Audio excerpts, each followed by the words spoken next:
Welcome back to my channel মৌসুমিন gardening tips চ্যানেলে আপনাদের সবাইকে জানাই স্বাগত। এখন যে চ্যানেলটা দেখছেন সেই চ্যানেলটাকে এক্ষুনি সাবস্ক্রাইব করে রাখুন। সাবস্ক্রাইব করতে কিন্তু কোনো রকম পয়সা লাগে না, সাবস্ক্রাইব করা একদম ফ্রি। আর সাবস্ক্রাইব করলে সব নোটিফিকেশন রোজকার আপডেট আপনারা পেয়ে যাবেন। আর এই Mousumi's diary and blog channel নামে আমার আরও একটি চ্যানেল রয়েছে, যেখানে আমি আমার ট্রাভেল ব্লগ, আমার বিউটি সিক্রেট যেগুলো, এবং আমি আমার ঘরোয়া বিভিন্ন রকম হেলথ বেনিফিট সম্বন্ধে ব্লগ থাকে, সেগুলো আপনারা দেখতে পাবেন। আর মৌসুমি ফুড ম্যাজিক নামে আমার একটি আরো চ্যানেল আছে, যেখানে আমি রান্নার রেসিপি ভিডিও দিই। আপনারা চাইলে এই তিনটে চ্যানেলে সাবস্ক্রাইব করে অল বাটনে ক্লিক করে রাখলে সব নোটিফিকেশন পেয়ে যাবেন। তো থাম্বনেল দেখে বুঝতেই পেরেছেন আজকের ভিডিওটা ঠিক কি নিয়ে। চলুন ভিডিওটা শুরু করা যাক। তো কিছুদিন আগেই আমি কুঁদরি গাছের চারা তৈরি করার ভিডিও দিয়েছিলাম। তো এই কুঁদরি গাছের চারা কিভাবে তৈরি করা যায় এবং এর কতভাবে চারা তৈরি করা যায় সেটা নিয়ে আমি একটা ভিডিও করেছিলাম। এক তো কুঁদরি গাছের বীজ থেকে চারা হয়, পাকা কুঁদরি গাছের বীজ থেকে চারা হয়। আর একটা হচ্ছে কাটিং থেকে চারা তৈরি করা যায়। তো এই কাটিংটা নিতে হবে বেশ একটু শক্তপোক্ত এবং একদম গোড়ার দিকের কাটিং। একদম সরু লিকলিকে কাটিং থেকে কিন্তু চারা তৈরি হয় না। তো মোটামুটি যেগুলো হচ্ছে 3-4 বছরের পুরনো যে কুঁদরি গাছ, সেই গাছেরই যে মোটা দেখে কাণ্ড, মানে পেন্সিলের মতো বা পেনের মতো মোটা কাণ্ড থেকে কিন্তু চারা তৈরিটা করা যায়। আর সেই রকমই কাণ্ড থেকে কিন্তু আমি চারা তৈরি করেছি। তো 2-3টে টবের মধ্যে আমি চারা তৈরি করেছি। একটা গিফট হিসেবে আমার মাকে দেব, বাকিগুলো আমি প্রতিস্থাপন করব। তো প্রতিস্থাপন করবার জন্য আমি এখানে নিয়ে নিয়েছি বড় দেখের একটা গামলা। আর এই যে টবগুলো দেখতে পাচ্ছ, এর মধ্যে কিন্তু আমি চারাটা তৈরি করেছি। দেখতেই পাচ্ছ চারাটা তৈরি করার পর কিন্তু অনেকটাই বেড়ে গেছে। প্রায় এক একটা কিন্তু 1-1.5 হাতের ওপরে কিন্তু লম্বা হয়ে গেছে, লতিয়েও গেছে। এবং প্রতিটা টবেরই কিন্তু দেখো একটা করে গাছে কিন্তু 2টো করে লম্বা লম্বা কিন্তু এরকম গাছের ডগা বেরিয়েছে। মানে এক একটা ডাল থেকে কিন্তু যে চারা বেরিয়েছে সেটা কিন্তু 2টো করে তার লম্বা লম্বা দেখতে পাচ্ছ এরকম লতিয়ে লতিয়ে উঠেছে। এই দেখো প্রতিটা গাছেরই কিন্তু 2টো করে এরকম লম্বা লম্বা উঠেছে। তো এবার কিন্তু প্রতিস্থাপন করতে হবে, কারণ খুব বেশি লতিয়ে গেলে বা বড় হয়ে গেলে প্রতিস্থাপন করতে একটু সমস্যা হয়। তো সেই জন্য এখনই প্রতিস্থাপনটা করে নেব। আর এই যে বড় গামলাটা দেখছো, এটা কিন্তু পার্মানেন্টভাবেই আমি এই গামলার মধ্যেই এটাকে করতে চাইছি। আর তোমরাও যখন ছোট জায়গা থেকে বড় জায়গায় ট্রান্সফার করবে তখন একটা বড় জায়গায় নেবে, কারণ যে কোনো লতানো গাছে কিন্তু বারবার ট্রান্সফার করা মুশকিল হয়।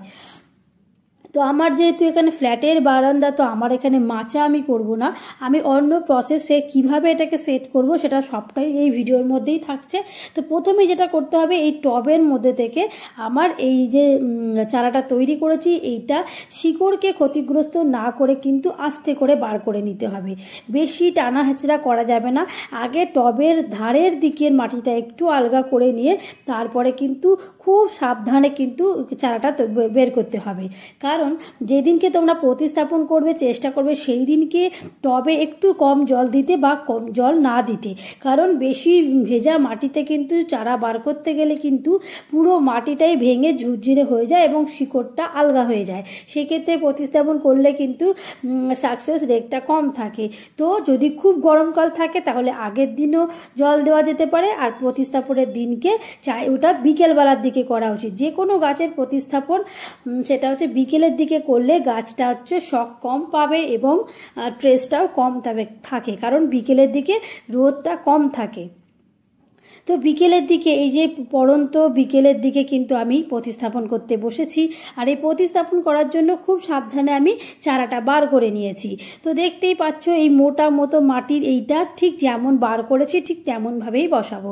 আর এই গামলাটার মাটিটা দেখতে পাচ্ছ কালো কালো মতো, এটা কিন্তু নর্মাল গার্ডেন সয়েল নয় বন্ধুরা, এটা আমারই বাড়িতে তৈরি লিপ কম্পোস্ট, যেটা হচ্ছে আমি পাতা পচা, সবজির খোসা, ঠিক আছে, ফলের খোসা, এই সমস্ত কিছু দিয়ে অনেক দিন ধরেই কিন্তু এই কম্পোস্ট সারটা তৈরি করার পর আমি ঝুরঝুরে করে সেইটা আমি এখানে দিয়েছি।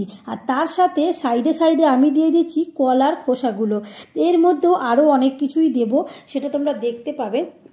যেহেতু গামলাটা অনেকটা বড়, সেক্ষেত্রে যদি সবজির খোসা বা কিচেন ওয়েস্ট বলতে আমরা সবজির খোসা, ফলের খোসা, এই রকম যেগুলো, সেগুলো আমরা টবের নিচের দিকেও বেস তৈরি করতে দিয়ে দেব, তার উপরে মাটির লেয়ার দেব, যেরকমটা আমি আগেও দিয়ে দিয়েছি।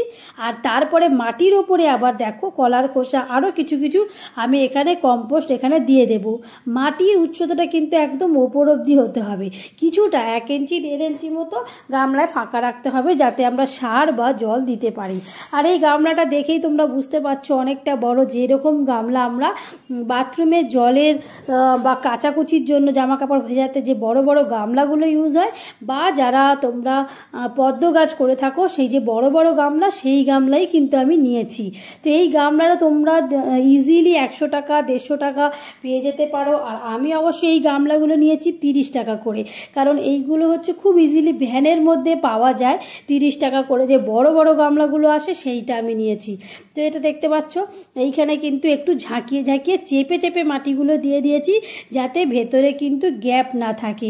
এইবারে দেখো আমি এটা সেট করে নিচ্ছি ঠিক মিডিল বরাবর, যেই জায়গাটায় গাছটা বসাবো, ঠিক যাতে শিকড়টা কিন্তু পরবর্তীকালে পুরো গামলাটা 4 ধার দিয়েই হয়ে থাকে। তো ওই জন্য আমি মধ্যের বরাবর রেখেছি। আর এর পাশেও দেখো আমি কিন্তু আবারও যেগুলো র মেটেরিয়াল, মানে সবজির খোসা, পেঁয়াজের খোসা, আদা রসুনের খোসা, তারপর যে কোনো আমাদের রোজকার কিচেনে যে সবজিগুলো আসে তার যে ওয়েস্ট মেটেরিয়াল যেটা, সেইগুলো কিন্তু আমি এই মাটিটার ধার বরাবর আমি দিয়ে দেব, যাতে পরবর্তীকালে সেইগুলো পচে পচে মাটির সাথে মিশে একটা লিকুইড ফার্টিলাইজার তৈরি হয়ে যায়। এবং মাটিটা তো অলরেডি ময়েস্ট থাকবেই, তার সাথে সাথে এগুলো কিন্তু পচে পচে মাটির মধ্যে সার তৈরি হয়ে যাবে। এগুলো আমি নিচেও দিয়েছি, তার উপর মাটির লেয়ার দিয়েছি। আবারও গাছটা প্রতিস্থাপন করার পর আমি 4 দিক দিয়ে এটা দিয়ে দিলাম ভালো করে। তোমরা এই প্রসেসগুলো ফলো করো, তাহলে কম মাটি দিয়েও কিন্তু তোমরা গামলা ভর্তি করে ফেলতে পারবে এবং গাছটা খুব ভালোভাবে এটা বাড়তে পারবে। আর একটা কথা না বললেই নয়, সেটা হচ্ছে যেহেতু এটা কুঁদরি গাছ, তো মানে ফলের গাছ, এইটা আমরা খাবো পরবর্তীকালে, সেক্ষেত্রে কিন্তু এইখানে আমি কোনো কেমিক্যাল ফার্টিলাইজার ইউজ করব না। এখানে যা যা তোমরা ইউজ করতে পারো সেগুলোর মধ্যে বলে দিচ্ছি: শিংকুচি, হাড়কুচি, গোবর সার, নিম খোল, সর্ষের খোল, তারপর ফাঙ্গিসাইড, এই সব কিছু কিন্তু মিশিয়ে দিয়ে একটা সুন্দরভাবে মাটি তৈরি করতে হবে। তোমরা চাইলে কোকোপিটও দিতে পারো, তবে এইগুলো হচ্ছে রাফ গাছ, যেহেতু এর নমনীয় ব্যাপার কিছু নেই, তো তোমরা এখানে নর্মাল গার্ডেন সয়েলের সাথে এগুলো মিশিয়ে কিন্তু ভালোভাবে তোমরা সারযুক্ত মাটি তৈরি করে তোমরা এই গাছটা পার্মানেন্টভাবে বসিয়ে দাও। একবার এই গাছ বসালে মোটামুটি 3 থেকে 4 বছর এর থেকে কিন্তু ফলন পাওয়া সম্ভব। আর যদি মাটির মধ্যে ফার্টিলাইজারের ভাগটা একটু বেশি থাকে, সেক্ষেত্রে কিন্তু ফলের সাইজটাও ভালোই হয়। আর কুঁদরি খাওয়া স্বাস্থ্যের জন্য খুবই ভালো। কুঁদরি খেলে পেট ঠান্ডা থাকে। আমি অন্তত এর খুব বড় ভুক্তভোগী, কারণ যে আমি যে লাস্ট যে ভেলোর গেছিলাম, তারপরেও আমি 2টো হসপিটালে আমি অ্যাডমিট ছিলাম, বেশ 7 দিন করে, 10 দিন করে, কোনো জায়গায় মানে 6 দিন করে। তো এই যে হসপিটালের যে আমি অ্যাডমিট ছিলাম, এর মধ্যে আমায় কিন্তু খেতে দিয়েছিল প্রত্যেকটা দিন খাবারে কিছু থাকুক না থাকুক কুঁদরির রেসিপি কিন্তু আছে। তাও বন্ধুরা সেটা জানো কিরকম? সেটা আবার পাকা কুঁদরি, কাঁচা কুঁদরি নয়, পাকা কুঁদরির তরকারি প্রত্যেকটা হসপিটালে কিন্তু আমি দেখতে পেয়েছি, দেওয়া হয়েছে এবং আমাকে খেতে হয়েছে। তো তার মানে বুঝতেই পারছো, হসপিটাল এরিয়াতে প্রত্যেকটা হসপিটালে যখন কুঁদরির রেসিপি দিচ্ছে, তার মানে বুঝতেই হবে এটা একটা খুবই গুণাগুণ সম্পন্ন, আর এটা হচ্ছে রোগীদের বিশেষ উপকারী। তাই জন্যই সব হসপিটালে প্রথমে ভেবেছিলাম হয়তো কুঁদরির দাম কম, সেই জন্য হয়তো কোনো হসপিটালে দিচ্ছে, তাও আবার পাকা কুঁদরি। কিন্তু তারপরে দেখলাম সেকেন্ড আরও একটা হসপিটালে আমাকে ভর্তি হতে হয়েছিল, সেখানেও যখন 7 দিন ছিলাম, সেখানেও দেখলাম পাকা কুঁদরির তরকারি দেওয়া হয়েছে, মানে তরকারির মধ্যে যেখানে আলু নেই, শুধুই কুঁদরি। আবারও যখন ভেলোরের মতো হসপিটালে, সেখানেও কুঁদরি দিয়েছে, তখন আমি একদম কনফার্ম যে কুঁদরির ভীষণ উপকার নিশ্চয়ই রয়েছে। তো সেই জন্যেই যেমন ভাবা তেমন কাজ, বাড়িতেই বসিয়ে নিলাম কুঁদরি গাছ। আর এই কুঁদরি গাছের ডালটা দিয়েছে অবশ্যই আমার স্কুলে যে মেয়ে পড়ে, তার সেই বন্ধুটার মা আমারও খুব ভালো বন্ধু। তো সেই দীপাঞ্জনের মা, সে আমার ভীষণ ভালো বন্ধু, সেই দিদি কিন্তু আমাকে এই কুদ্রি গাছের ডালটা দিয়েছে। অবশ্যই তার হাজব্যান্ড নিয়ে এসেছিলো মেদিনীপুর থেকে। তো সেই মেদিনীপুরের কুদ্রি গাছের ডাল এসে পড়লো হাওড়ার মতো একটা জায়গায়, যেখানে কিন্তু আমি এইটা আমার বাড়িতে স্থান দিয়ে দিলাম। তো দেখতেই পাচ্ছ কুদ্রি গাছটা এখন দেখা যাক কিভাবে আমি এটাকে প্রতিস্থাপন করলাম। তো দেখো ভালোভাবে কিন্তু প্রতিস্থাপন করা হয়ে গেছে এবং ভালো করে নাড়িয়ে চাড়িয়ে একটুখানি সেট করে নিলাম যাতে এয়ার পকেটটা না থাকে। তো দেখো ওখানে কিন্তু সামনে দেখতে পাচ্ছ আরও একটা কালো বড় গামলার মধ্যে, ওটা কি গাছ? ওটা হচ্ছে ড্রাগন গাছ। এই ড্রাগন গাছ নিয়ে একটা পরে ভিডিও আমি দেব।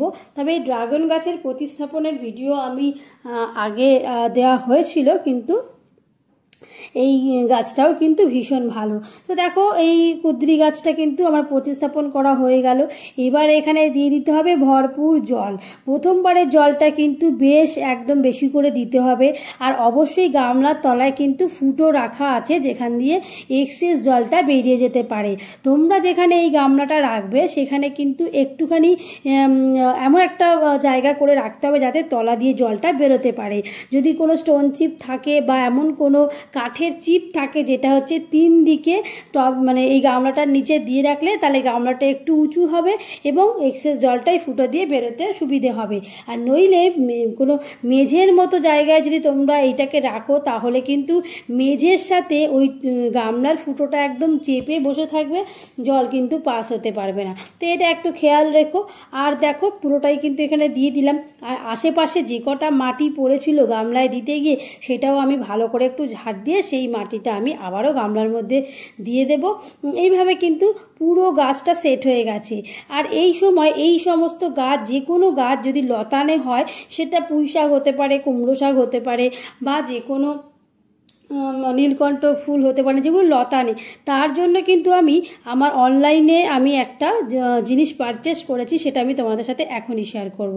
তো সেইটা দিয়ে কিন্তু আমি খুব সুন্দর করে এইগুলো ভালোভাবে আমি সেট করে দেব। তো সেইগুলো অনলাইনে তোমরা কিনতে পারো, খুবই ইজি। দেখো এইগুলো আমি কিনেছি কয়েকদিন আগেই। মানি প্ল্যান্ট গাছও আমি এতে দেব। তো এই যে সুন্দর জিনিসটা প্ল্যান্ট হোল্ডার, তো এইটা আমি 25টা পেয়েছি মাত্র 100 টাকায়। তো তোমরাও দেখে নিতে পারো। তোমরা যদি গার্ডেনিং যেখানে টুলস পাওয়া যায় সেখানেও পেতে পারো বা অনলাইনেও পারচেস করতে পারো।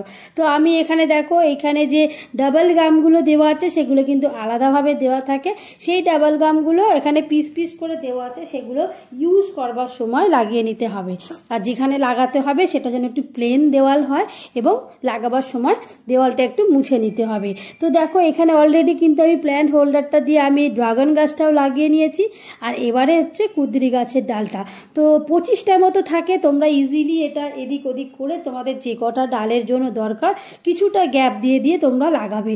এক হাত দূরত্ব রেখে রেখে তোমরা এগুলো আগে সুন্দর করে দেওয়ালের মধ্যে লাগিয়ে নেবে গাছের অনুযায়ী বা গাছের ডাল অনুযায়ী, তারপর সুন্দরভাবে কিন্তু সেট হয়ে যাবে। খুবই ভালো একটা জিনিস, মানে আমি ভাবছি এতদিন এটা যদি জানতাম খুব ভালো হতো। তো আমি এটা রিসেন্টলি কিনেছি আর আমার দেখো পুরো কাজে লেগে গেল। আর আগেকার দিনে কি হতো, দড়ি ইউজ করতে হতো, হুক সিস্টেম করতে হতো, কত কি কায়দা করতে হতো।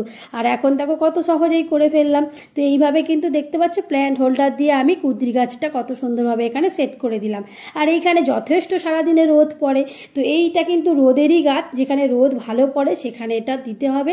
আশা করি তোমাদের এই পুরো ভিডিওটা দেখে এইটুকু নলেজ হলো যে কোনো লতানো গাছের জন্য তোমরা এই প্ল্যান্ট হোল্ডার কিন্তু ইউজ করতে পারো। দেখতে পাচ্ছ এই দেখো দেওয়ালের মধ্যে ঠিক এরকম, আর প্ল্যান্টের ওই ডগাগুলো দেখতে পাচ্ছ মানে লাগানোর পর কিন্তু একটু ঘুরিয়ে টাইপের প্যাচ সিস্টেম রয়েছে, খুব সুন্দর, আমার তো ভীষণ পছন্দ।